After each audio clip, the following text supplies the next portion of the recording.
que nosotros tengamos, hermano, esas armas espirituales, esos recursos espirituales. ¿Pero para qué? Para que nosotros podamos agradar al Señor y podamos llegar de alguna manera a comprender también qué es lo que Él tiene para nosotros. El Evangelio, hermano, no es un asunto de religión. El Evangelio es un asunto de relación con Dios.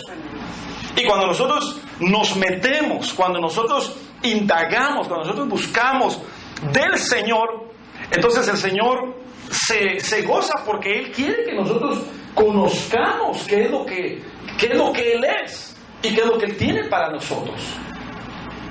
Pero nosotros, hermano, que valga la redundancia, no vamos a poder saber a ciencia cierta lo que Dios tiene para nosotros si no lo buscamos. El Evangelio es aprendido. La palabra Evangelio, el Evangelio lo que significa son buenas noticias, buenas nuevas. Pero esa noticia nosotros la vamos a llegar a comprender, la vamos a llegar a vivir en su totalidad, en su plenitud, cuando nosotros lo anhelemos, cuando nosotros busquemos. Entonces el conocimiento no es malo. Hay algunos que le huyen al conocimiento, hay algunos que dicen, no es para tanto, yo solo con que ya sepa que el Señor es mi Salvador y ya sepa que por Facebook es algo y todo suficiente. No. Nosotros necesitamos, hermano, conocer todo lo que Dios tiene para nosotros, para que tengamos el gozo de nuestra salvación. ¿Cómo va a haber gozo si no sabemos en qué gozarnos? Entonces, por eso David decía, hermano, cuando él cometió algunos errores en su vida, y él oraba y le decía, Padre, que devuélveme el gozo de mi salvación. Porque es de suma importancia que nosotros nos gocemos en lo que el Señor nos ha dado. Pero ¿cómo nos vamos a gozar si muchas veces no sabemos qué es lo que tenemos? Pero bueno, y fíjese que no ese es el tema. No es el tema, sino que le estoy diciendo, hermano, le estoy dando la bienvenida. Gloria a Dios. Le estoy diciendo bienvenido porque de esa manera nosotros vamos a ir conociendo qué es lo que el Señor tiene para nosotros. Amén. Denle un aplauso al Rey bendito. Aleluya. Qué lindo es conocer al Señor. Y fíjese que, hermano, y no lo hemos conocido tal y como Él es. Ahora imagínense cuando lo conozcamos tal y cual es, y que nosotros seamos tal y cuales somos, o que seamos nosotros lo que el Señor ha prometido. Hermano, eso va a ser una bendición grandiosa. Yo, hermano, quiero hablar sobre los días de Elías. Lo anuncié y pues ahora le vamos a dar seguimiento a este tema. He estado, hermano, estudiando y me gozo, fíjese. Me gozo porque a medida que uno va indagando en los tiempos, en las profecías bíblicas, en la escatología bíblica, me gozo porque, número uno, Dios en su misericordia nos da. Él nos da el que nosotros le conozcamos. Es decir, cuando el Señor mira que nosotros queremos saber cuáles son sus planes, cuando el Señor mira que nosotros estamos interesados en su voluntad, en sus proyectos, entonces Dios dice, no, a este yo le voy a tener que enseñar, a este hijo yo le voy a tener que explicar incluso.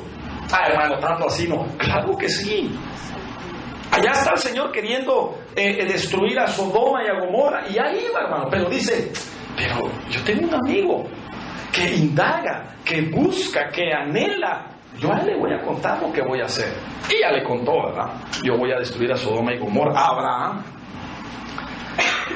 Entonces Dios está interesado en darnos a nosotros, darnos a conocer sus planes. Y de hecho, por eso tenemos la palabra del Señor, 66 libros, para que nosotros podamos saber cuáles son los planes de Dios en el pasado, en el presente y en el futuro.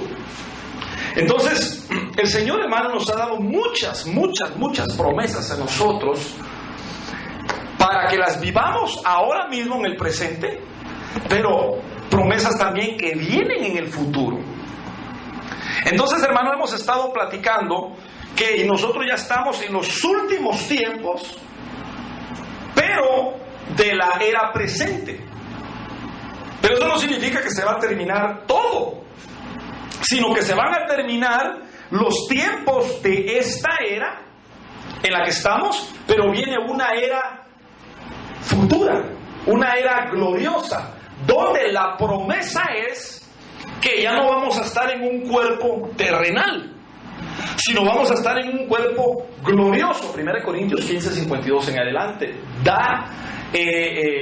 explica esas promesas que vienen en el futuro. Pero ese futuro nos alcanzó, fíjese usted. O sea que esas promesas del arrebatamiento, esas promesas de la transformación, esas promesas de estar con Él en el cielo y disfrutar por lo menos los primeros 7 años, después regresar a reinar 1000 años y después irnos a otro lado con Él, esas promesas ya nos alcanzaron. Ya no están tan lejanas como para decir, bueno, pues a lo mejor yo me voy a morir y quién sabe cuántos años se van a dar esas cosas. No. Yo creo que ya estamos a punto de que se consuma, de que llegue a su final esta era, para que pasemos nosotros a celebrar, para que pasemos nosotros ya a vivir lo que el Señor nos prometió. ¿Qué cosa nos prometió? Bueno, así en conjunto de estar con Él. Por eso dice en segunda de Tesalonicenses capítulo 2, que en cuanto a la venida del Señor y nuestra reunión con Él, no se va a dar sin que antes no venga la apostasía y el hombre de pecado. Ya hemos platicado de eso, que ya estamos ahora mismo viviendo la apostasía y el hombre de pecado ya nació. Ahora, esa manifestación del hombre de pecado de alguna manera ya está vigente. ¿De qué forma? Está vigente a través de su manifestación. Es decir, han habido muchos anticristos, muchos hombres de pecado que han marcado su carácter, y eso lo miramos la semana pasada. Pero el hombre de pecado final, el anticristo, yo creo que ya nació y está a punto de manifestarse, porque las pruebas son contundentes. No lo podemos negar, eso lo platicamos. Pero ahora yo quiero hablar sobre los días de Elías, que están íntimamente ligados al final de los tiempos. Digamos que la Biblia dice que antes de que venga el Señor en su parucía, déjenme explicarle algo. La palabra griega parucía, lo que significa es la aparición de Cristo en secreto. Es decir, no debemos nosotros de equivocar la venida del Señor o la segunda venida del Señor con la parucía o con la aparición en secreto. A veces cuando se nos dice a nosotros que el Señor va a venir pronto o va a venir por segunda vez, porque ya vino la primera vez hace aproximadamente 2000 años, cuando se nos dice que va a venir la segunda vez, nosotros a veces equivocamos esa segunda venida con el arrebatamiento. Pero son dos sucesos diferentes.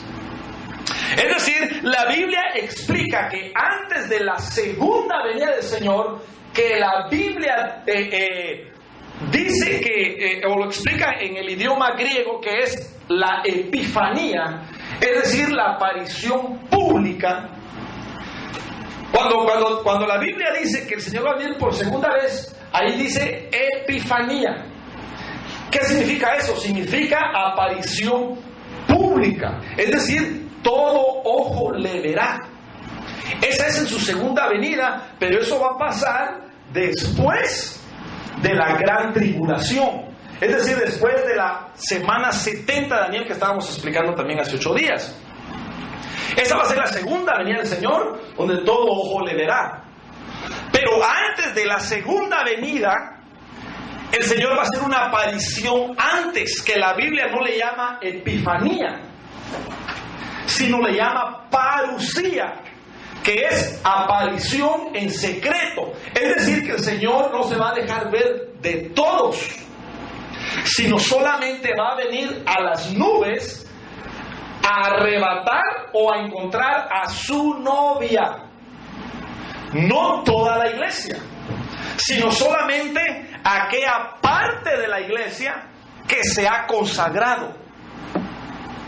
Solamente va a venir a arrebatar a las nubes aquella parte de la iglesia que son salvos, pero que están santificándose. Eso lo hemos explicado, pero como decía el apóstol Pablo, para mí no es molesto repetir las mismas cosas porque es seguro para usted. Gloria a Dios, aleluya. El punto es que no todos los cristianos, pues, no todos los creyentes en Cristo, no estoy hablando de religiones, no estoy hablando de sectas ni de otros grupos, estoy hablando de los seguidores de Cristo. No todos los seguidores de Cristo, no todos los que son evangélicos, no todos los que son cristianos, se van a ir en la parusía o en el arrebatamiento. No todos. Solamente los que califiquen para ser novia.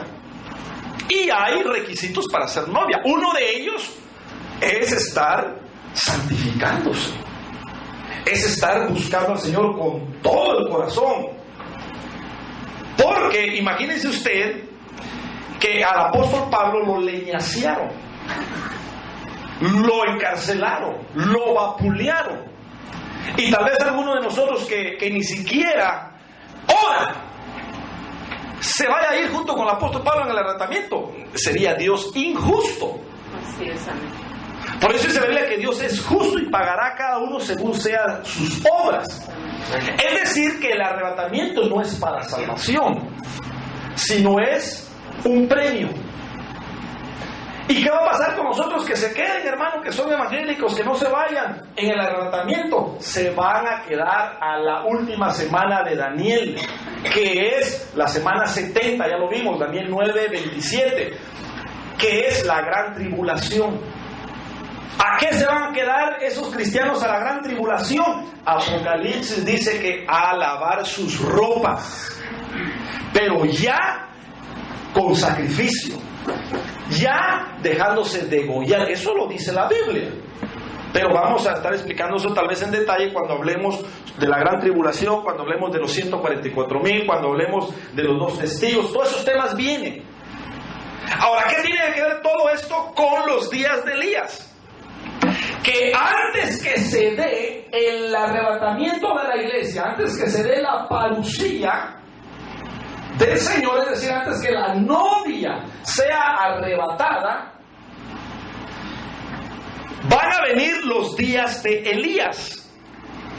Malaquías, vamos a empezar a leer la Biblia. Malaquías capítulo 4, versículos 5 y 6. Malaquías capítulo 4, versículos 5 y 6, dice la Biblia: He aquí yo os envío el profeta Elías. Mire, ¿saben qué? Vamos a leer el versículo 1 para agarrar todo el contexto.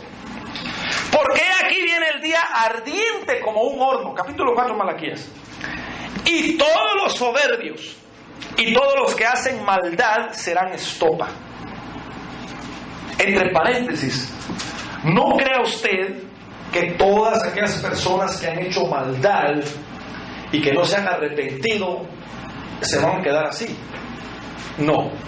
Todos, dice Hebreos capítulo 9, versículo 27, todos hemos de morir y después de esto el juicio. Por si alguien ha dicho, ¿verdad? No, pues ese es tan malo y entonces todos vamos a comparecer ante el tribunal de Cristo. Todos los que hacen maldad serán estopa. Aquel día que vendrá los abrazará, ha dicho Jehová de los ejércitos, y no los dejará, y no le dejará ni raíz ni rama. Ahora mire la promesa, hermano. Mas a vosotros, los que teméis mi nombre, nacerá el sol de justicia, y en sus alas traerá salvación, y saldréis y saltaréis como de cerros de la manada. Hollaréis a los malos, los cuales serán ceniza bajo las plantas de vuestros pies en el día en que yo actúe, ha dicho Jehová de los ejércitos. Acordaos de la ley de Moisés mi siervo, al cual encargué en Horeb ordenanzas y leyes para todo Israel. Ahora, versículo 5. He aquí yo os envío el profeta Elías, antes que venga el día de Jehová grande y terrible. ¿Antes de qué va a venir Elías? Antes de que venga el día de Jehová grande y terrible. Ahora, este día de Jehová grande y terrible son los días que vienen próximamente. Estos días, estos juicios, en otras palabras, del cual habla Apocalipsis, la mitad del libro de Apocalipsis, del capítulo 12 en adelante. Todo esto se va a dar en la gran tribulación.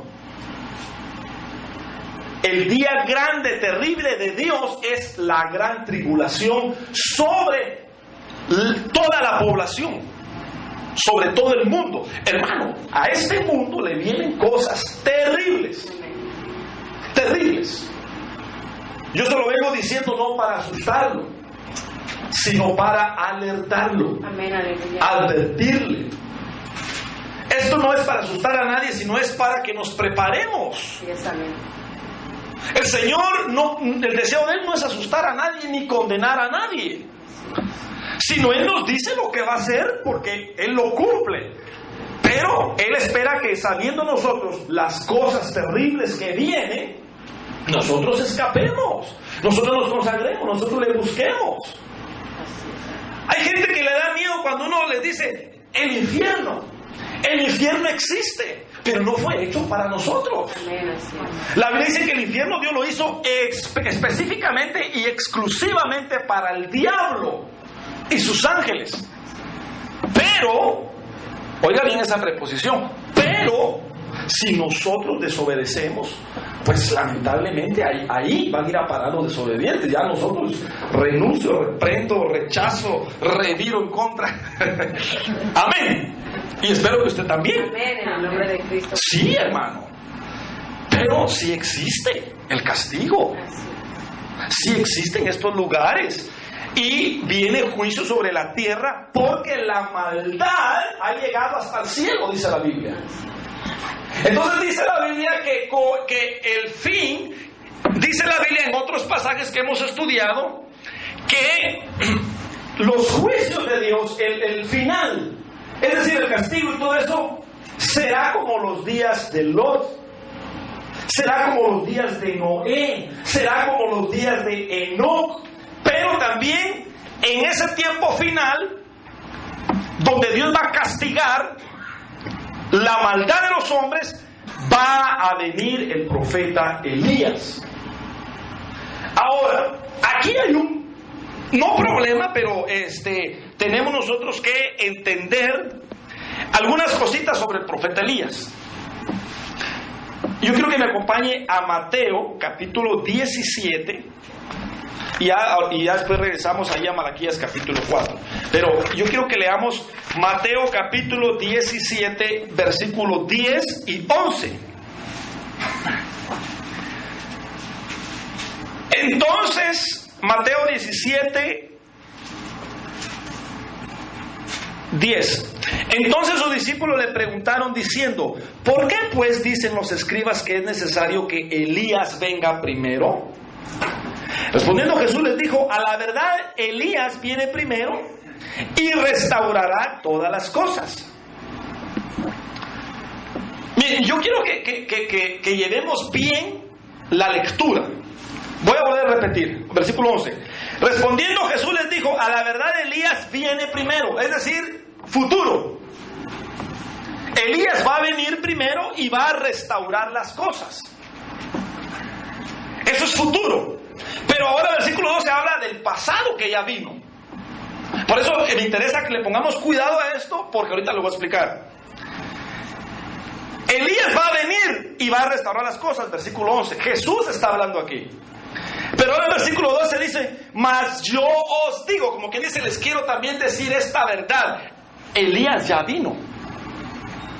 Pero el versículo anterior dice que va a venir. O sea, va a venir y ya vino también y no le conocieron, sino que hicieron con él todo lo que quisieron. Así también el Hijo del Hombre padecerá de ellos.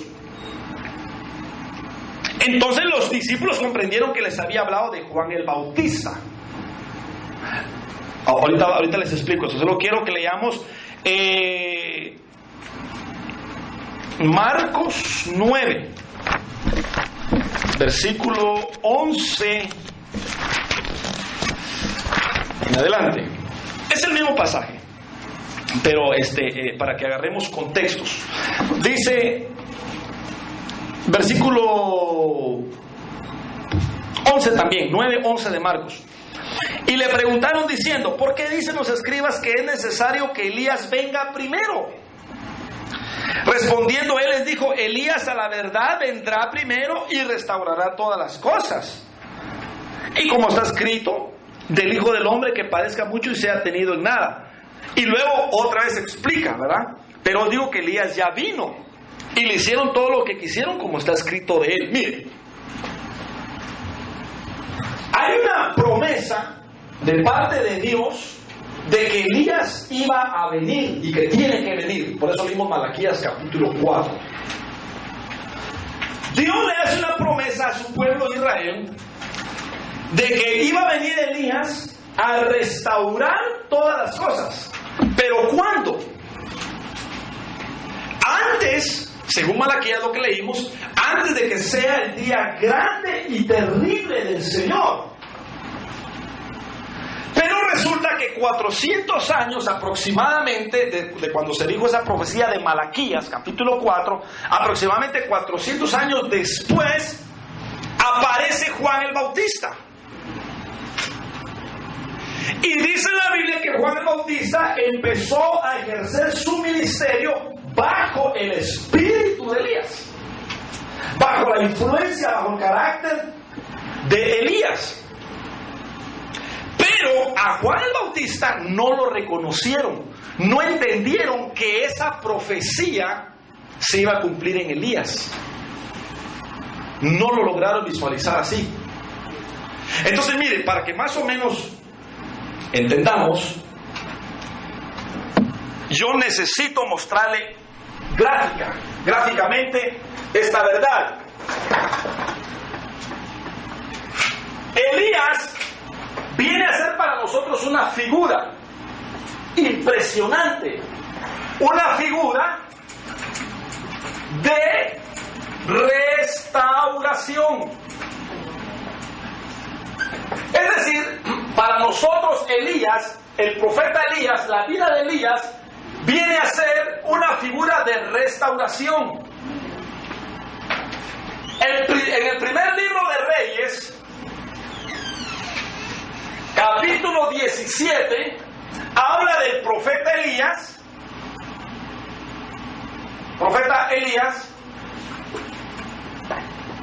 como Elías el Tisbita. Ahora, el profeta Elías ahí, de alguna manera, representa la restauración, lo que dijimos, para el pueblo de Israel en esa era presente, es decir, en la era del Padre. Porque si usted recuerda en el Antiguo Testamento, la función de Dios, por decirlo así, sobre su pueblo estaba bajo el Padre, bajo Jehová. Pero ya en la era del Hijo, vamos a poner, era del Hijo, entonces también tiene que existir la restauración para el pueblo, siempre bajo la influencia de Elías. Entonces Elías vino en la era del Hijo, pero en Juan el Bautista. Juan el Bautista. Entonces, Elías es una figura de restauración y se dio haciendo precisamente la restauración en el pueblo de Israel en el antiguo pacto, en la era del Padre. Pero como la restauración de Dios siempre, de alguna manera, Dios, o sea, la restauración siempre la ha querido Dios para sus hijos, siempre. Dios no ha dejado sin restauración a su creación. Dios no ha dejado sin restauración a sus hijos. Entonces necesariamente tenía que haber Elías en el antiguo pacto. Tenía que haber Elías, tenía que haber restauración también en la era del Hijo. Y vino en Juan el Bautista. Ahora, viene el Hijo y se va en el año 33 aproximadamente de nuestra era. Y a partir del año 33 para acá, actual, para acá, es la era del Espíritu Santo. Pero otra vez a la carga, Dios no va a dejar sin restauración a esta era. Entonces la promesa de Elías o de la figura de la restauración ha estado en la era del Padre, estuvo en la era del Hijo y obviamente tiene que estar en la era del Espíritu Santo. Del Espíritu Santo. Ahora, por eso Jesús dijo allí en Mateo, ¿qué leímos? Mateo 9, el que leímos. Ciertamente a la verdad. Ahora miren, los escribas decían que Elías tenía que venir. Eso es lo que leímos, ¿verdad? Marcos y Mateo. ¿Por qué decían eso ellos? Porque ellos habían leído Malaquías 4. Y ellos creían esa promesa de que Elías tenía que venir. Pero no se referían sí, el profeta Elías. Pero Elías existió. Sí, espero, yo sí me entiendo, pero usted lo está entendiendo. Amén. Elías vino aquí en el antiguo pacto. Primera Reyes capítulo 17 lo dice. Él vivió. Pero vino Dios y se lo llevó al cielo vivo. Vivo. Elías no está muerto. Elías no está muerto, él está vivo. Elías va a regresar aquí. Él va a regresar. De hecho, Elías es uno de los dos testigos. Elías es uno de los dos testigos que va a venir porque hay promesa en Malaquías 4 de que tiene que venir a restaurar las cosas para específicamente cuando él sea testigo, va a venir específicamente a Israel. Esto va a suceder en la última semana de Daniel, es decir, en la gran tribulación.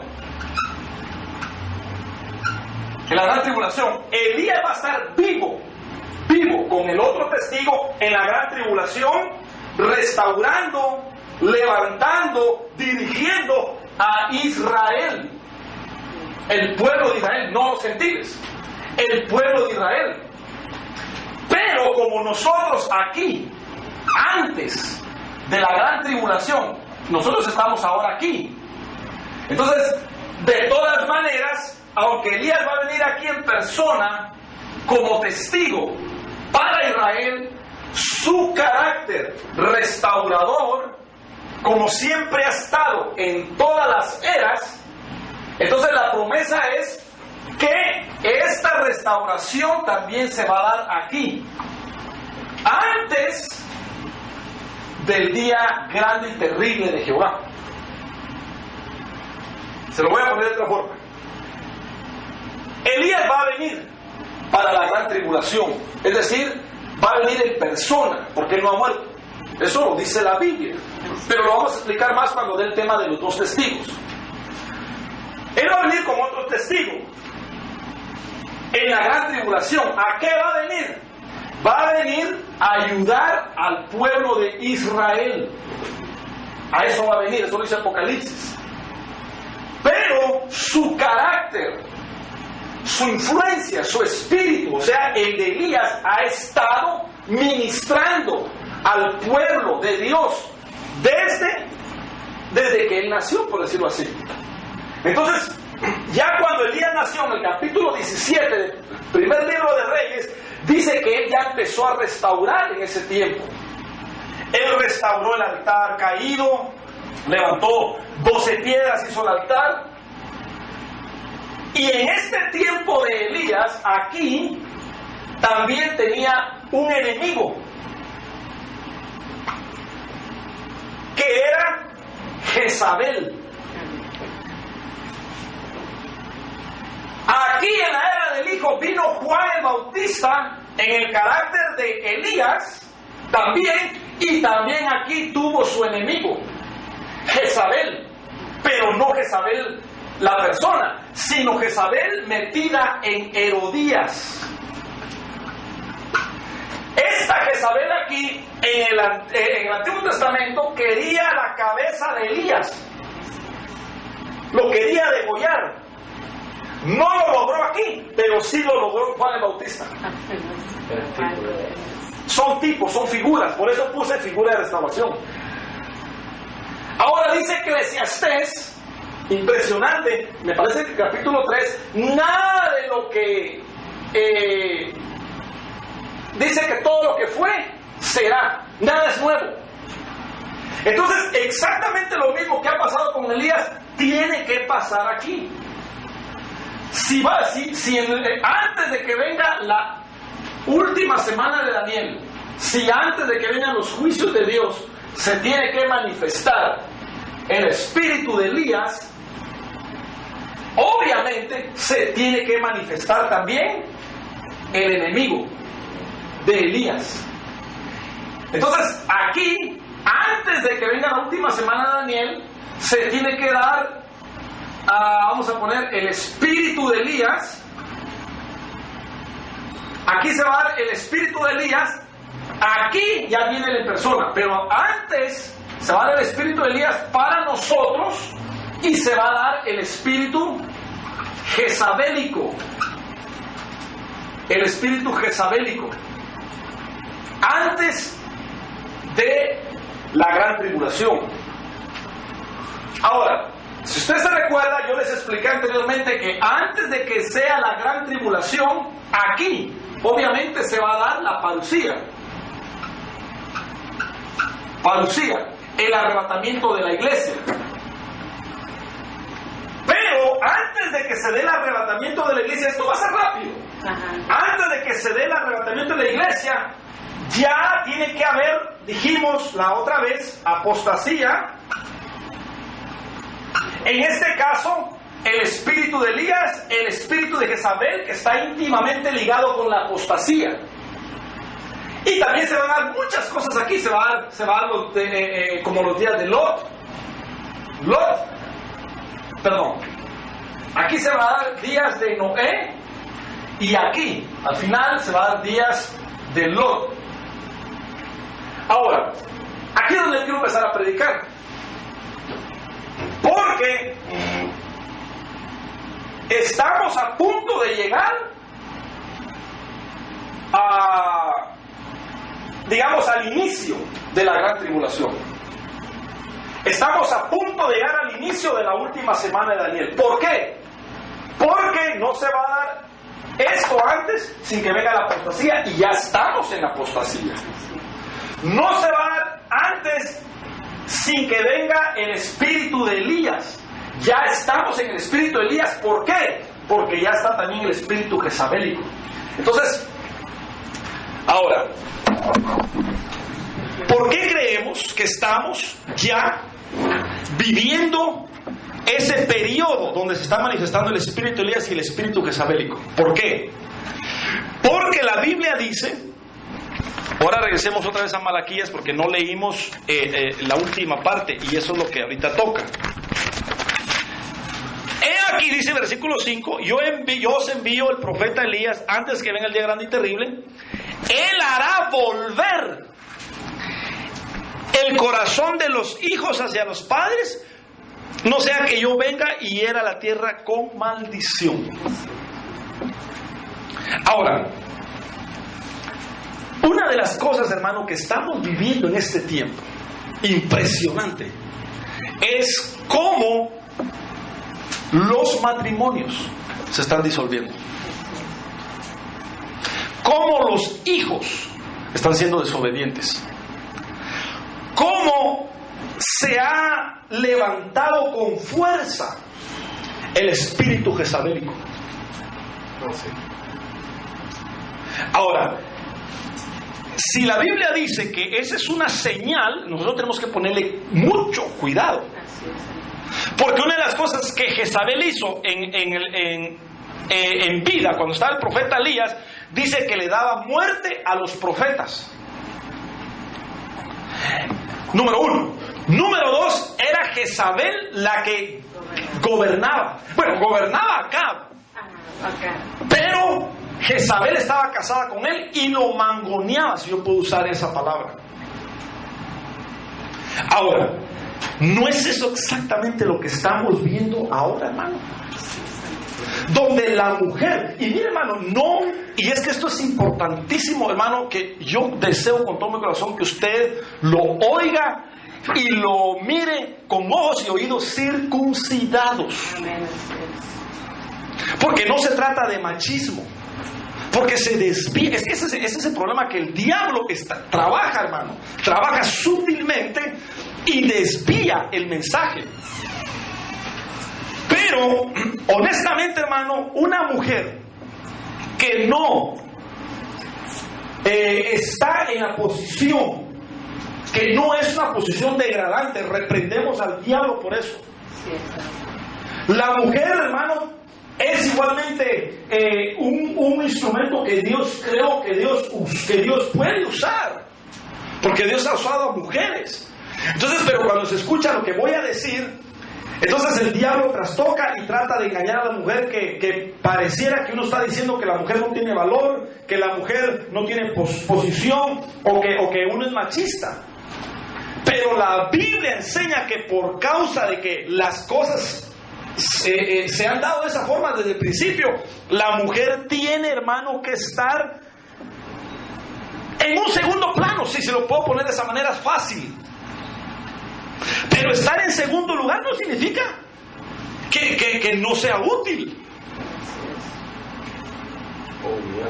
o olvidada, no, sino que todas las cosas están en su lugar. La Biblia dice que el hombre es cabeza de la mujer, y eso significa que la mujer está en segundo plano, pero no significa que la mujer esté degradada o que porque ya en segundo plano no vale nada. No, esa es una mentira del diablo, porque Dios ama tanto al hombre como a la mujer igual. Entonces es necesario explicar eso. Eso tiene que ser así. Pero por causa de Dios, no de los que predicamos, sino por causa de Dios, Él estipuló un orden. Y si hay algún problema, amadísima hermana, yo le puedo dar un número y usted hable con el Señor. Amén. Y el número es oración, porque como todas las letras tienen un número, un valor numérico, entonces yo le doy el número, oración, y dígaleselo al Señor. Señor, ¿por qué? Porque a veces se toma esto contra los ministros, y mi tarea, hermano y hermana, es enseñarle.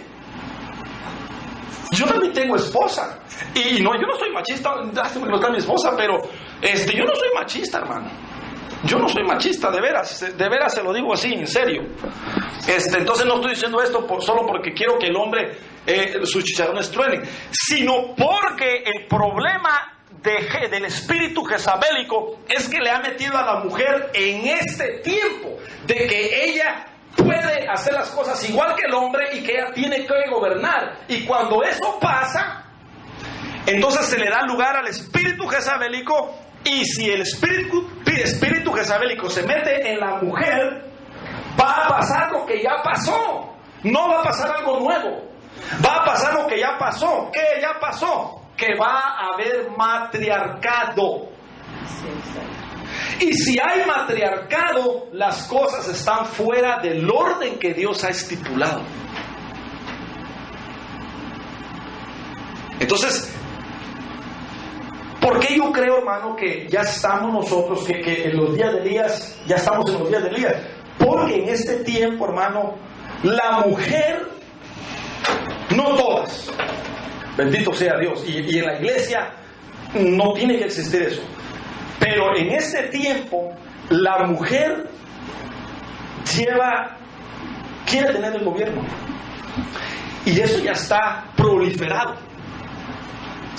Presidentas. Yo se lo he dicho, desde el año 1948, después de la Segunda Guerra Mundial, a la mujer aquí en Estados Unidos se le dio, y en Alemania más que todo, se le dio oportunidad, porque como hubo una destrucción en masa de seres humanos y se necesitaba sembrar la tierra. Entonces, a partir del año 1948 se le llamó a la mujer que participara en los oficios de que el varón desempeñaba. Entonces, las mujeres, a partir del año 1948, ellas empezaron a hacer oficios de hombre. Es decir, empezaron a sembrar las tierras, empezaron a trabajar en las fábricas. Eso es histórico. Pero ahí se aprovechó el espíritu jezabélico y empezó de alguna manera a desarrollar ese espíritu, esa influencia en las mujeres. Y actualmente, no han pasado muchos años, tal vez 60, 50 años, ahora la mujer ya no está conforme ni siquiera con ser igual al hombre. Sino ahora ellas quieren tener el mando. Ellas quieren tener el control del dinero. Ellas quieren tener, hermano, y eso no lo permite Dios. No yo, no los ministros. Eso no lo permite Dios en la iglesia, porque ese es un espíritu jezabélico. Pero no todo es mala noticia. Así es. Así como está el espíritu jezabélico, también está el espíritu de Elías. Y el espíritu de Elías lo que va a hacer es lo que dice ahí Malaquías, que va a restaurar las familias. Amén. Va a restaurar los hogares. Entonces, si bien es cierto, hermanos, es un tiempo horrible, porque se está metiendo todo eso dentro de la iglesia. Con decirle, hermano, no le he enseñado todavía esto, hablando ministerialmente, pero de una vez se lo digo, con decir, hermano, que incluso ministerialmente hablando, hay mujeres que quieren ser apóstolas, y las hay. Ya, exacto. Eso no es bíblico. Hasta en la iglesia se ha metido ese espíritu que la mujer quiere estar aquí en el púlpito y tener autoridad. Y la mujer tiene autoridad, pero en su casa. Por eso dice la Biblia, la mujer que engendre a sus hijos. Ahora, biológicamente, y no es el hombre que engendra, pues. Pero ¿por qué dice que la mujer debe de engendrar? Porque la enseñanza es que la mujer sí debe engendrar espiritualmente en su casa. Pero como esas cosas no se enseñan por pena, por miedo, porque ya si no las mujeres se enojan, hermanas, las amamos yo las amo con todo mi corazón, y yo quiero que usted sea restaurada. Yo quiero que si usted agarra la posición bíblica, Dios a usted la va a bendecir más de lo que se imagina, mucho, mucho más, porque el que se humilla, dice la Biblia, Dios lo exalta. Amén. Ahora, de que no es fácil, ya sea por orgullo, por cultura, por todo eso, sujetarse, esos son otros 20 pesos. ¿De qué es difícil? Claro que es difícil. ¿A quién le gusta recibir órdenes, hermano? A nadie nos gusta recibir órdenes. Honesta, seamos sinceros, hermano. A nadie nos gusta que se nos digan cómo hacer las cosas, mayormente en este país. Ya empezamos a tener nosotros unos dolaritos, una cuenta bancaria, y ya nos independizamos un poquito. A nadie nos gusta que nos digan las cosas. Pero ¿qué es lo que Dios dice en la palabra? No debemos nosotros, hermanos, ser como los gentiles. No debemos nosotros vivir como el mundo vive. Nosotros somos un pueblo adquirido por Dios, una nación santa, un pueblo especial, con leyes diferentes.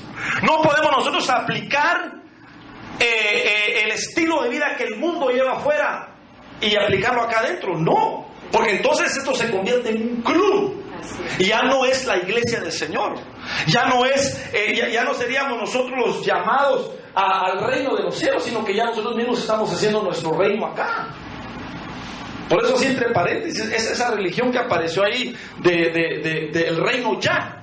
Hermanos, esa es una doctrina completamente errónea. ¿Cómo que el reino ya? No. Hay muchas cosas, hermano, que platicar. Pero mire, no me interrumpa, hombre. Denle un aplauso al Señor y ahorita vamos a seguir. Aleluya. Entonces, mire, en el tiempo del profeta Elías, él estaba restaurando el altar, la adoración. Él estaba restaurando las familias. Juntó 12 piedras, hizo el altar. Esas 12 piedras simbolizaban las 12 tribus, las familias. Y hay mucho ahí que platicar. Pero básicamente es eso. Pero por el otro lado, ya dijimos que había matriarcado, que es lo que estamos viendo hoy. Pero también había paganismo. Paganismo. Entonces, todas esas manifestaciones, hermano, nosotros las estamos viendo ya. Paganismo en la iglesia. Y estoy hablando de la iglesia. Lo de afuera, hermano, da náusea. Ver las cosas que uno mira afuera da náusea. Yo a veces miro, y ahorita no las estoy viendo mucho porque da náusea. No, sí las miro. Las noticias, hermano, están cardíacas. Terribles. Terribles, hermano. Cosas que uno dice, ya parece ficción. Ya parece que ya no son noticias, sino ya a mí se me hace que ya está aquí. Pero son cosas que están pasando. Son cosas que están pasando, hermano. Entonces ahí pagan. Y la iglesia se está acomodando. Ese es el problema. El problema es que la iglesia se está convirtiendo apóstata. El problema es que a nosotros no nos está gustando ya mucho que nos digan las cosas. El espíritu jezabelico. El problema está que a nosotros ya no nos está gustando que se nos enseñe a ser santos. Paganismo. Hay comodidad. Todo es dinero. Hermano, el Señor Dios no necesita nuestro dinero. A veces, hermano, yo oro, Señor, dales trabajo a los hermanos. Y el Señor los ha dado. Pero me están dando ganas de decirle, Señor, ya no les des, porque si no, no te están buscando. De Dios. De veras, hermano. De veras. Mire, Dios no lo va a dejar a usted solo. Amén, así. Porque entonces Dios sería mentiroso. Así es, amén. Entonces Dios sería un diosito. Con D minúscula y de palo y de yeso, si usted quiere. Pero si Dios dijo, busca primeramente el reino de Dios y su justicia, y lo demás vendrá por la añadidura, ¿qué cree usted que va a pasar? Pues eso, de que todas las cosas van a venir añadidas, porque Dios no miente. Amén, aleluya. El problema es que nos falta, como decía yo el viernes, fe. Nos falta fe. Pero hemos cambiado la fe, hemos cambiado la convicción, hemos cambiado la fe, la esperanza, por lo que miramos, por lo que palpamos. Entonces todo el mundo está haciendo algo, queremos nosotros hacer eso también. Eso es paganismo. Eso es seguir lo que los demás están siguiendo. Y nosotros tenemos que marcar la diferencia. Claro. Si queremos nosotros agradar al Señor. Entonces, nosotros, definitivamente, cada uno de nosotros no está obligado. No está obligado a seguir las enseñanzas del Señor. Por ejemplo, mi trabajo, y yo lo entiendo perfectamente bien, mi trabajo es dar la palabra, enseñar. Amén, así es. Pero la decisión es suya, mi amadísimo hermano. Así es, amén. Yo sé que es un poco exhortativo y da un poco de... No sé qué da, no sé qué le da a usted, pero yo sí creo que estamos en la recta final. Yo sí creo que estamos ya en los días de Elías.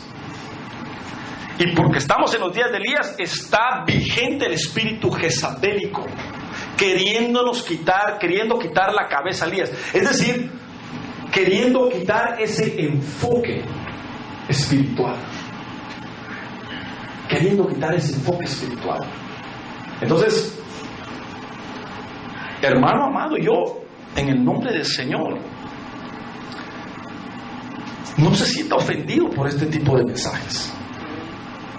Porque al final de cuentas, hermano, yo tengo que dar mis cuentas por mí. Así es. Y usted tiene que darlas por usted. Entonces, si me permite, hermano, con todo amor, con todo mi corazón, hagan esta palabra en su corazón, hermano. Amén, aleluya. Hagan esta palabra. Yo no estoy predicando porque estoy enojado, no estoy predicando porque quiero que la gente... No. Yo tengo una tarea, hermano, de parte del Señor, que es decirle a usted lo que Él quiere de nosotros. Amén, aleluya. Pero forzarlo yo no puedo, ni lo voy a hacer tampoco, ni ese es mi trabajo. Pero yo sí deseara que usted siguiera lo que el Señor quiere que usted siga, porque el beneficiado va a ser usted. Amén, aleluya. No voy a ser yo. El beneficiado va a ser usted. No voy a ser yo. A veces dentro de las congregaciones, hermano, se ve eso, de que algunos hasta han de decir, pues me voy, o pues ya no diezmo, como, hermano, Dios no necesita nuestras... Mire, Dios lo que hace es que nos hace partícipes a nosotros de poder hacer su obra, pero para bendecirnos. Pero Él puede usar las piedras si Él quiere. Pero antes de Él usar las piedras, te quiere usar a ti. Antes de Él usar las piedras, quiere bendecirte a ti. Entonces, hermano, pongamos cuidado a esto. Ya no es tiempo de estar, ¿cómo decírselo, hermano? Ya no es tiempo de estar cómodos. Hermano amado, mire, yo le he orado al Señor para que mis palabras en alguna forma, en algún nivel, toque su corazón y que busquemos al Señor. Si usted viene y se llenaran aquí las sillas y agarramos un lugar grande, créame, humanamente yo voy a estar feliz. Yo voy a estar contento y para buscar al Señor juntos, como que mientras más hay más fuego, más leña, más fuego, qué bendición. Y hermano, yo quiero que usted venga, yo quiero que vengan todos, pero me interesa más que venga y que busquemos al Señor con todo nuestro corazón. Amén, aleluya. Con todas nuestras fuerzas, porque el tiempo es final.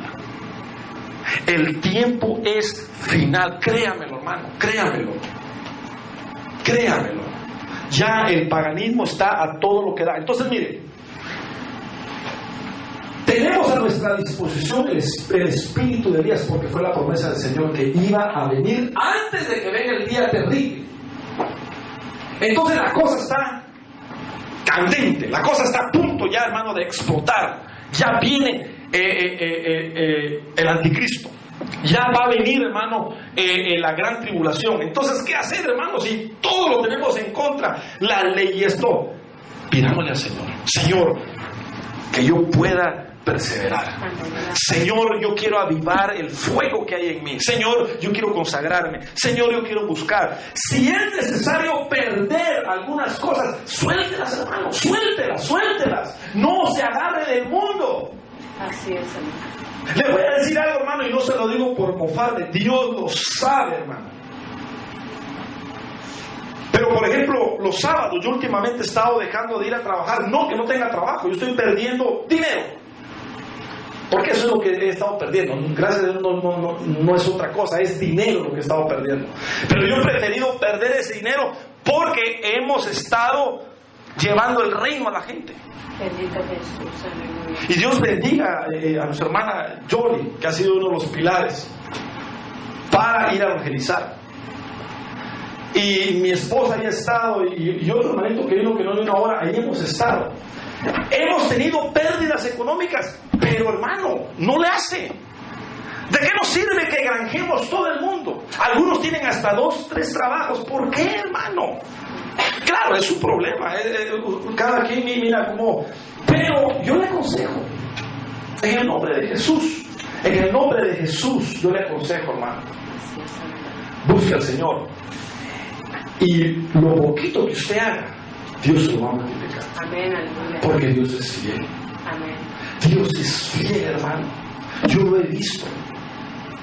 Y yo lo he visto. Y no solo yo lo he visto, lo dice su palabra. Si no lo dijera su palabra, entonces, hermano, no me lo crea. Pero lo que le estoy diciendo es Biblia, es palabra del Señor. Es palabra del Señor. Yo quiero terminar, hermano. Estamos en los días de Elías. Hay paganismo, hay espíritu jezabélico, pero hay espíritu de restauración familiar. Amén. Gloria a Dios. Entonces, si tu cónyuge no quiere muchito buscar a Dios, tú búscalo. Amén. Si tus hijos no quieren muchito buscar a Dios, tú búscalo. Así es, amén. Y eso va a permitir que Dios tome el control de tu entorno, tome el control de tu familia, y Él va a cumplir su promesa. Él va a cumplir su promesa. Así es. Pero agarrémonos del Señor. Sí, amén. Vamos a orar. Padre, aquí está el altar abierto, hermanos. Si alguno de ustedes quiere venir al altar, véngase, vamos a orar. Todavía tenemos un tiempito, hermano. Véngase.